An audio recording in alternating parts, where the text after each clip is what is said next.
वंदे गुरुदेव। आप सभी को मेरा सादर जय जय। आज का हमारा बहुत ही शानदार विषय पावर ऑफ साइलेंस।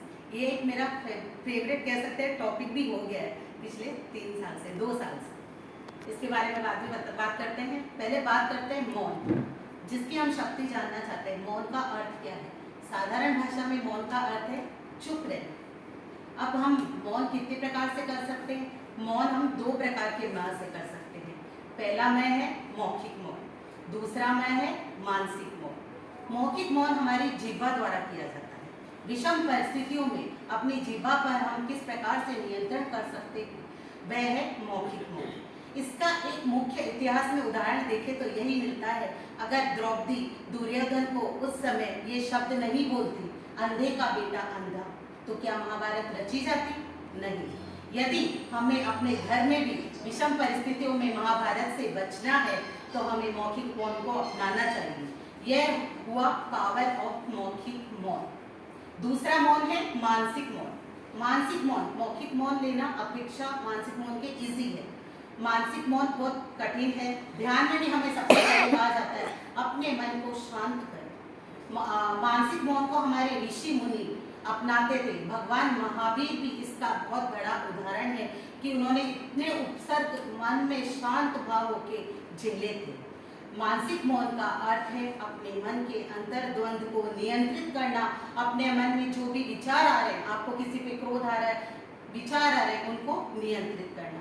मानसिक मौन के द्वारा हमारे मन को शांति मिलती है, हम आध्यात्मिकता की ओर आगे बढ़ते और हम स्वयं को जान पाते। जब हम चुप रहेंगे, किसी के बारे में बात नहीं करेंगे, तो हम स्वयं को जान पाएंगे। मानसिक और मौखिक मौन का एक मुख्य उदाहरण हमारे जैन धर्म से मैं इसको रिलेट करती हूँ। जैन धर्म में कहा गया हम जितना बोलते हैं हमारे मुंह से वायु के जीवों की हत्या होती है। अगर हम मौन रखेंगे तो हम कम बोलेंगे, तो उन जीवों की कम हत्या होगी और हमारे कर्मों का बंधन कुछ कम हो पाएगा। अब आती हूँ मैं मेरे उदाहरण पे। पिछले 2 वर्षों से जब कोविड था, इतनी विषम बाहर परिस्थितियाँ थी, आज इसकी डेथ सुन रहे हैं, आज इसकी बीमारी सुन रहे हैं, तो मेरी राह भी थोड़ी अध्यात्म की ओर, शायद हम सब थोड़े ज़्यादा आध्यात्मिक हो गए थे। तो मुझे लगा घर पे हस्बैंड भी घर पे, बच्चे भी, मुझे ठीक है। मैंने 5-5 घंटे मौन लेना स्टार्ट किया, एक दिन में 5-5 घंटे मौन। तब मैं खुद को और अच्छे से जान पाई, अपना स्वयं से परिचय मेरा हुआ। मेरे मानिए मौन की सबसे बड़ी शक्ति है।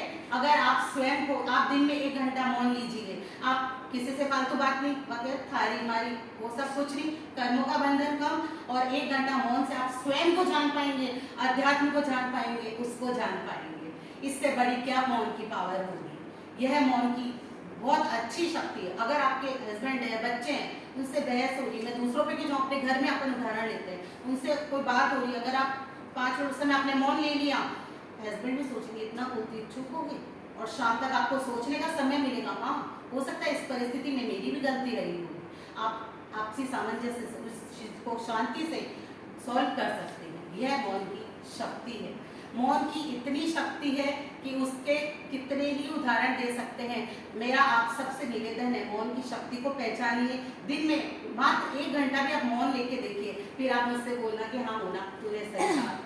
अंत में बस यही कहना चाहूंगी, रहीमन मंत्र मौन का, रहीमन मंत्र मौन का, एक बार लो अपनाए, एक बार लो अपनाए, निश्चय ही आध्यात्मिक, शारीरिक और मानसिक सुख पाए, आध्यात्मिक, शारीरिक और मानसिक सुख पाए।